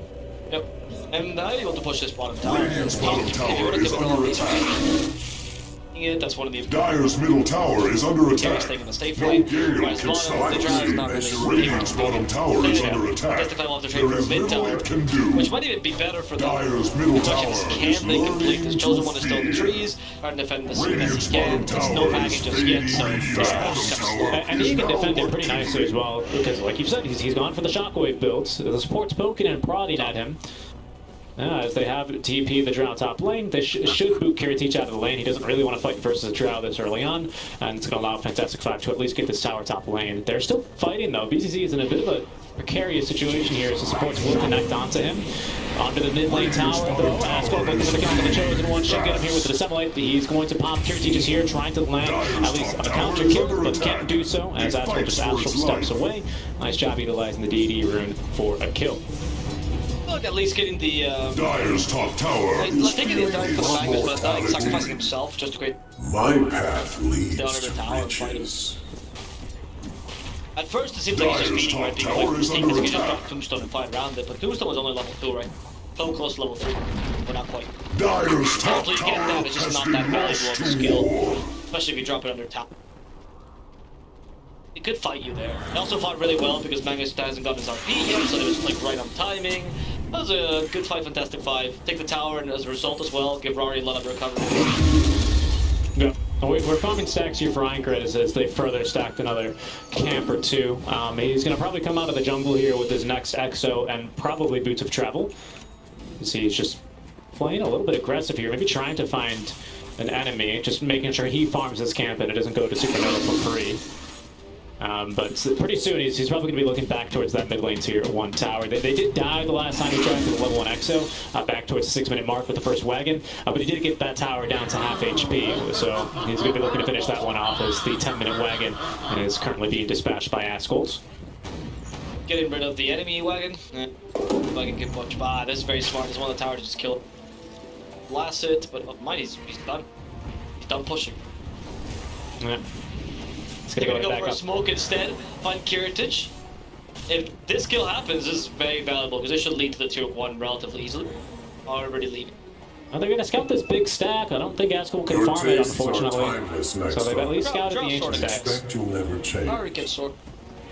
Radiant's Maybe middle you tower can take is over the losing tier 1 its mid. foundation. Maybe you push a tier 1 bottom. Yeah. Stacks. That- Take That's the thing, you do need to at least get the tower mid, for sure. Otherwise they just TP and easily kill Rari. I mean, we've got a lot of wards here placed down to defend this stack, so basically no matter which way you try and get in to invade the triangle here, they're going to have vision. Nemiga with a pretty sneaky ward of their own back here, so they've had eyes on the stack the whole time. They just have not made any aggressive moves. DP coming out of the jungle, she's 10 gold away from bots, but she's got EXO level 1 ready to go, maxing the Spirit Siphon. We'll see if they actually want to try and defend this.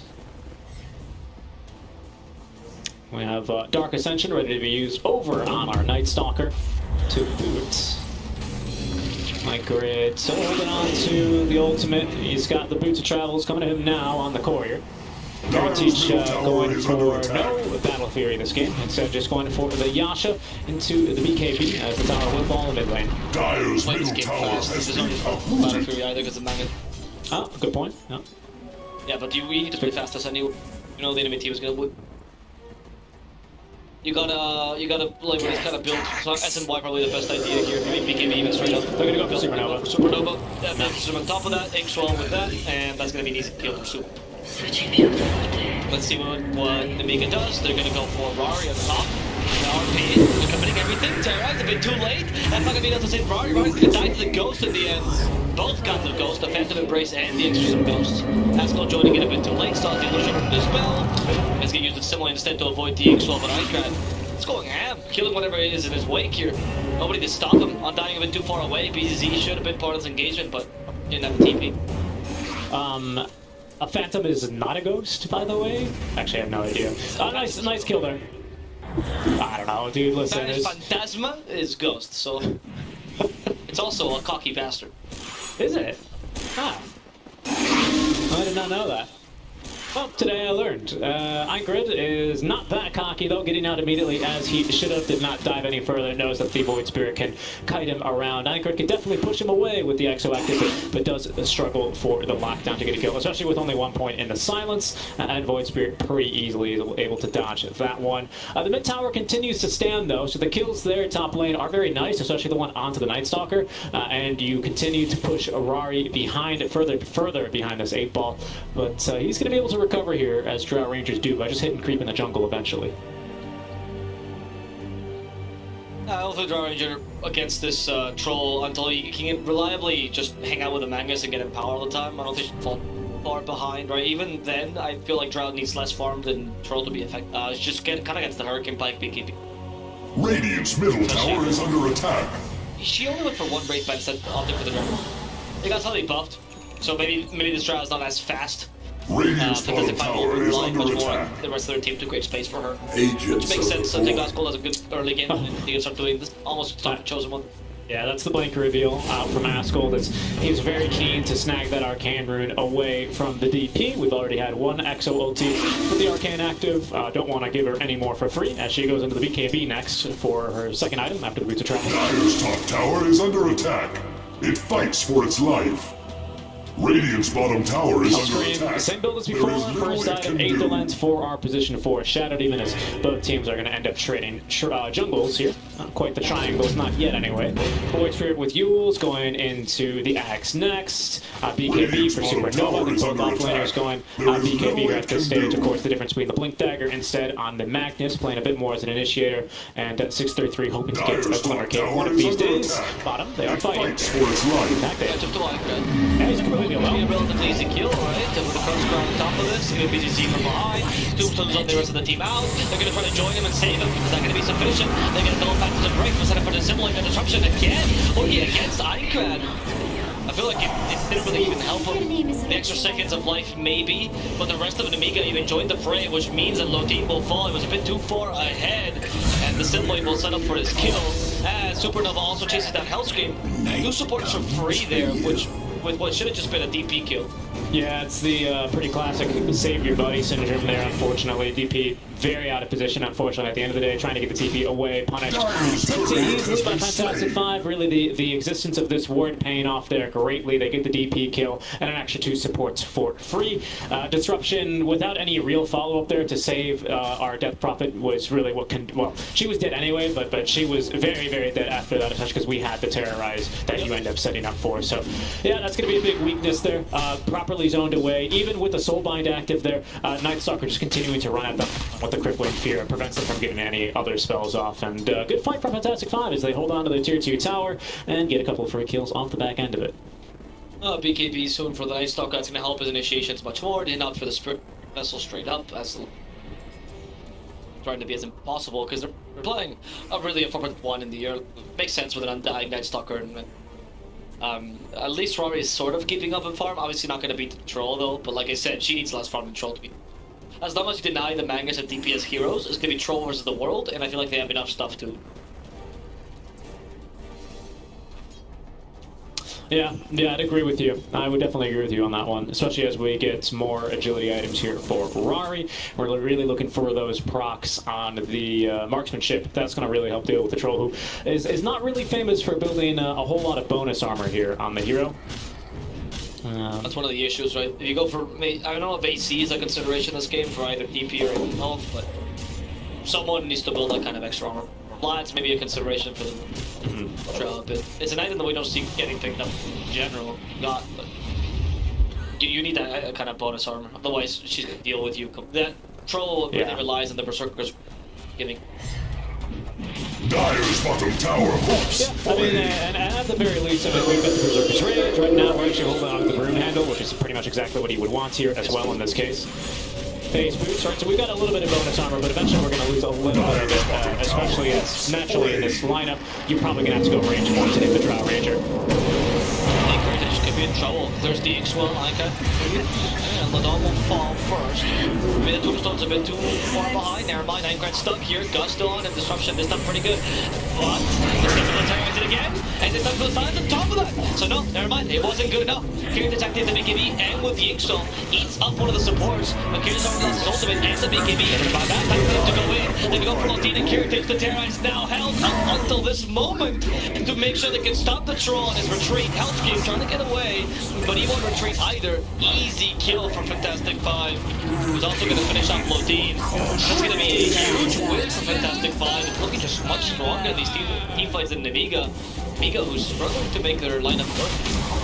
Yeah, that was a really nice poking and a bit of poking and prodding from Ladon. We will, you know, the astute viewers will notice, oh my goodness, BZC nearly gets killed by Roshan. The astute viewers will notice that we did not actually have an RP in that fight, and that was all thanks to Supernova, who just gets onto the back lines there very easily. All he has to do in that fight, and all he really did, is we'll take another look at it after the Rosh falls, ages on over to Rari, is he wisely just gets on top of the Magnus, and then just gives him an arm charge, and then he's completely useless in the fight. They get the disruption at the very least off onto the DP, but again, there's just no backup for her, right? Ideally, you disrupt her, and then you get enemies to clump around, you blink in, get a game-changing RP, casters go crazy, Hawk jumps in the chat, but none of that happens all because of this 875 gold item that Night Stalker has. He just is disabling the blink dagger constantly, and Magnus not really able to get too aggressive here with the RP. I feel like the disruption is more of a setup for the enemy team than a save. I always see that being impactful single time, and I really want to point out a good disruption for Hellscape, but he's just not happening. Maybe like any sort of the spell would be better here, but the Night Stalker really nullified that.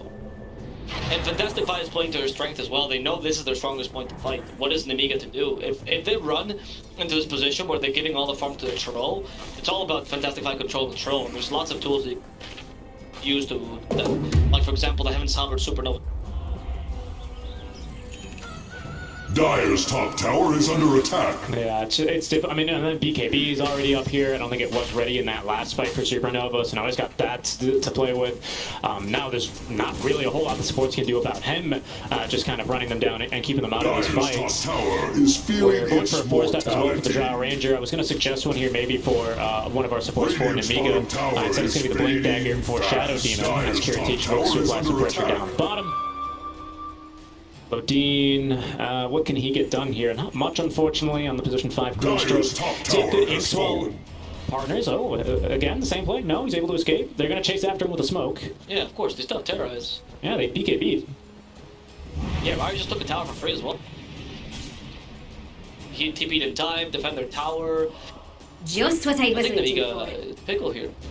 Well, they have exorcism level 2, maybe they can fight better that. than that. Dyer's top tower is under Rory attack. has Dark Ascension. It fights for its life. Nothing jump They got back yet. Tombstone. Motley position. There we go. Go for it. Anchor first. Get rid of the potential exorcism. They keep the dive. Murder Nadine. Bye-bye to That's a dieback as well. Dead for 69 seconds. They're easily going to be able to push this tier 2 tower as soon as the creep wave catches up with them. In fact, they have a wagon here. Rory, yeah, BCC, get in there, tank for the tower. Nice. Even give them the soul rip, which wouldn't matter here at this stage because that tower is within one-shot range. They go in top. They're looking at their high ground actually with this. You have to get fast and slow. Okay, they're going tier 2. Okay, they're going back to tier 2 tower. A little bit of disagreement there. You can see they're picking one and the other, so they'll use the fortify now. Decide to take a little bit more map control. Down bottom, Nemiga doing whatever they can here. After losing their mid laner, they will finally get the enemy bottom tier 2 tower. Looking to take the outpost and try and swap jungles here a little bit, but Fantastic 5 at this stage. Pretty happy with how this game is going. In fact, they're TPing on this. And Nemiga, they're not very keen to fight. Looking to try and escape as walks through the path of broken trees that Magnus has created. Ladon is using some more lockdown supernova in case they need it, but they very easily have a kill here onto the Chosen One, who dies after capturing the outpost. Well done. And another kill for Fantastic 5. I feel like the execution by Nemiga this game is quite lacking. Last game I thought the draft was limiting them, but this time I'm not seeing any initiations really happening. A DP, I mean, it's really just tower is under attack. troll It versus may yet stand.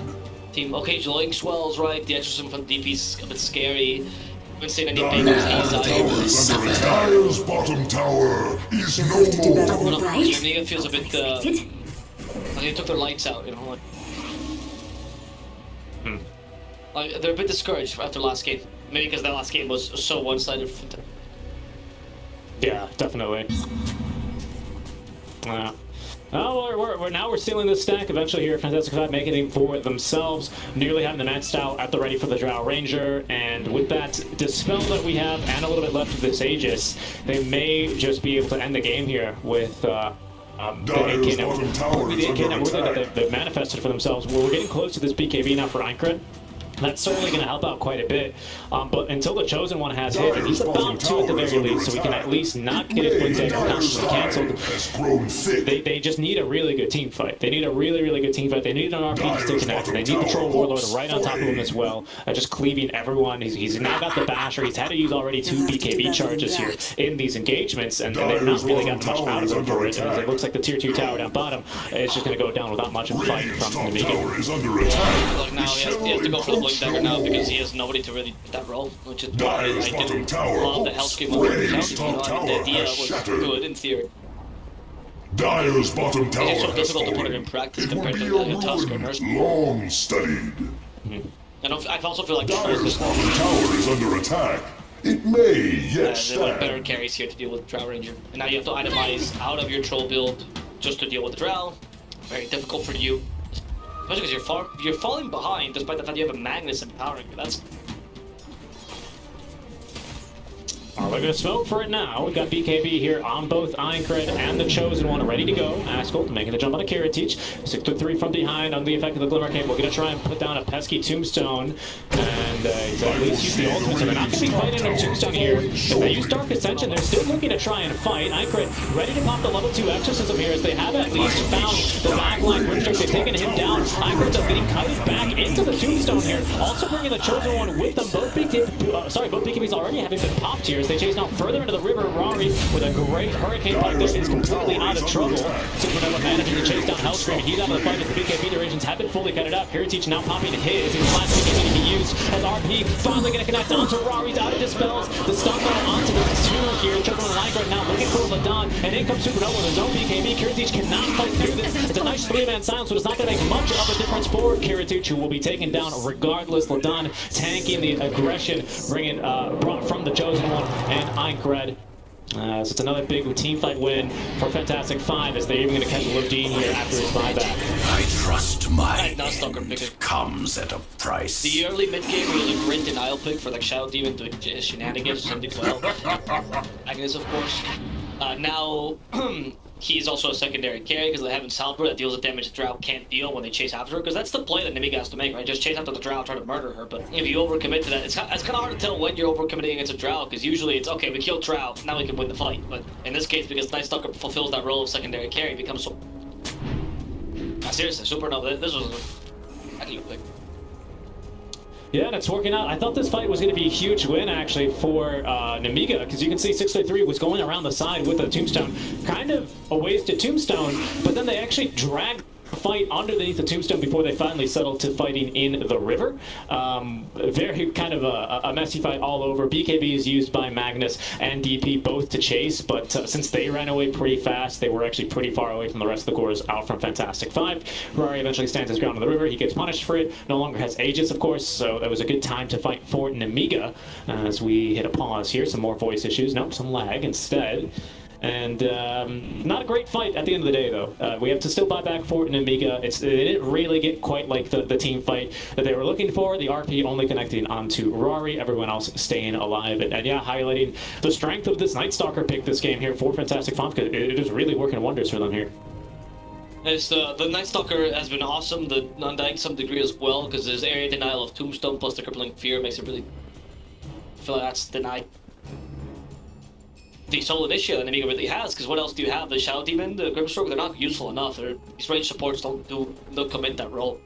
That's why maybe an extra 4 that would have been a bit tanky that can go in with the Magnus would have helped here, so he doesn't have to be the sole initiator here. Because right now how they're trying to play as Nemiga, which I don't think is wrong either, is Icon activates Exorcism, goes, look at me, or even Troll, look at me, trying to fight me, and then Chosen One reinitiates, which has worked to kill the Drought, mind you, but it's going to be harder and harder to pull this off as the damage gets higher and higher. Yeah, especially when this IF Scotty comes through, it's going to be a really nice purchase versus the high mobility cores that we have here for Nemiga. As Nemiga now requesting just a little bit of pause time for themselves. Fantastic 5 all ready to go here. We also have the Holy Locket out for our Undying, so a nice amount of burst healing to potentially counter some of the burst damage that perhaps Troll and the Grimstroke are able to punch out here as we get the good to go. Grimstroke is still trying to build up this shard. He's not had a lot of farm this game on the Grimstroke. He is playing true position 5. You can farm nicely on the Grimstroke, but he's given a lot of space here to the position 4. We still have yet to get this Blink Dagger online either for Hellscream, so not a whole lot of net worth onto the sports for Nemiga, which means that it's kind of have to be up to these 3 cores with their BKBs to try and make the difference here. We've got Basher, of course, still finished for Kiritich, is 100 gold away from the Blink Dagger. That should allow him to, as well, close the gap here. But we've had really good usage of the Hurricane Pike so far from the Drought Ranger, proven to be a really nice investment for her this game. Kind of getting Nemiga to overextend themselves quite a bit, and they've been unable to cover their backlines both times here. As we can see, both supports being killed pretty far away from the rest of the group last fight for Nemiga. Even the dieback for Lodine.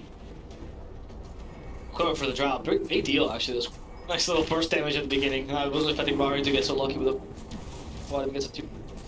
And now the next fight, you can burst on Troll even easier, which means the Kiritich's play of trying to go in front might not always work as gold. See the Chosen One, I want to eliminate this initiation. Can't do it in time. Gravelmaze though. Yeah, Silence Whips.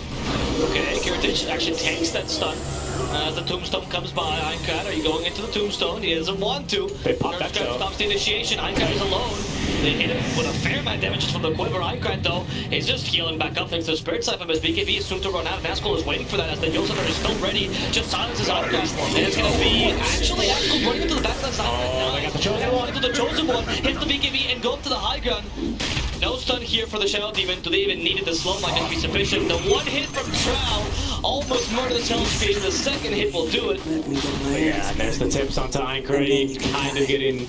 I think like that's quite literally like textbook definition of getting kited. Right? If you open up your textbooks to page 321, you'll find on the next page is that GIF of definition of how to kite an enemy mid laner. Yeah, exactly. Struck by thunder and lightning, but unfortunately no Zeus. Instead it's a Void Spear hitting them with the null pointer exceptions, just keeping the wow. Okay, now they're gonna go back in. Okay, Kiritich just dead. Don't need to finish the punchline there. He was keeping them at bay the entire time, and you can see towards the end with the Agon himself just controlling the Chosen One. He had no chance. He couldn't find a good opportunity to pop the BKB, mostly because of this damn Tombstone. Minecraft. He has the silence there, but that's not going to help you at all. He also went for his own Blink Dagger. A lot of items that don't give you any stats, which means they just can't hold their own against this early game lineup. And 30 minutes in, this lineup is just reaching its final point of utility, right? Like, it's actually starting to fall off now for Fantastic 5, but if you just win the game now, easy for you, right? Nothing the enemy team can really do. The tower starts to fall in the mid lane. You already got the bottom lane racks, and there's no other towers here to defend it. You needed one good team fight for Nemiga, but you need to wait for the troll to come back for that to happen. Minecraft, careful. I mean, he can't really do much. He's got BKB, but no EXO, 4 charges of the Spirit Siphon, but and in case he's most likely there to listen from last time, they don't have damage, they need Anchoret in this fight. Second Roche is up, Aegis, Cheese, and Shard, perhaps the Aghanim Shard for... Honestly, for dying is decent because... Blinks, yeah. Bad for that. They already have a shard on the top. They already have the shard. A nice Stalker's also really good. Yeah, that's what I was looking at. They need to end this game with this Roche, though. I mean, they've got Eye of Scotty. They've got a 20k network lead with, they're up, what, 12 kills? So it shouldn't be too difficult for them as Nemiga. They suspect Roche is being done. They'd be corrected off that, but really nice positioning from Fantastic 5 to break any smokes and even counter-initiate here. Correct. Looking to go in. However, with the Void Spirit covering them, oh, it's just going to be Troll instead. Well, Heritage. Can they punish this somehow? They empower them towards the end. They have the Rebel Maze. We're now rooted. Yeah, right now they know the team is smoked behind him. Asgold was not really close by Supernova. Not the big EV. Can activate. Dark Ascension. Top of that. Gets the head of Supernova. And Uncut does use the Exo, but he's already half HP. Grudge to help out Yule Scepter and to get the Void Spirit out of harm. Asgold just wants to survive this. We'll get a massive silence there. And now going for the backline, trying to kill the supports first. Does catch up to Hellskin. Hellskin could be in trouble. And the Chosen One's trying to find a good RP. Three. No more RP for you, the Chosen One. As the supports fall, some of the doors, including now Kiritich. And it's only Ironclad that's left alive in this fight as the buyback brings back Hellscream, but I think this is over. They have no buybacks on anyone else. Hellscream will also join the Club of the Dead. And I feel like this is over now for Nemiga. I mean, dieback. Yep, no, they are not going to want to throw in the tower. Oh, they will throw in the tower. The Chosen One calling it officially striking the colors. And that is Fantastic 5. The first to break this 4-way tie for second is they will now go 4 and 2. 4 and 2. This is going to force then the 3 and 3, I believe, for Nemiga Gaming in exchange, as they find themselves here in a bit of a rougher spot heading into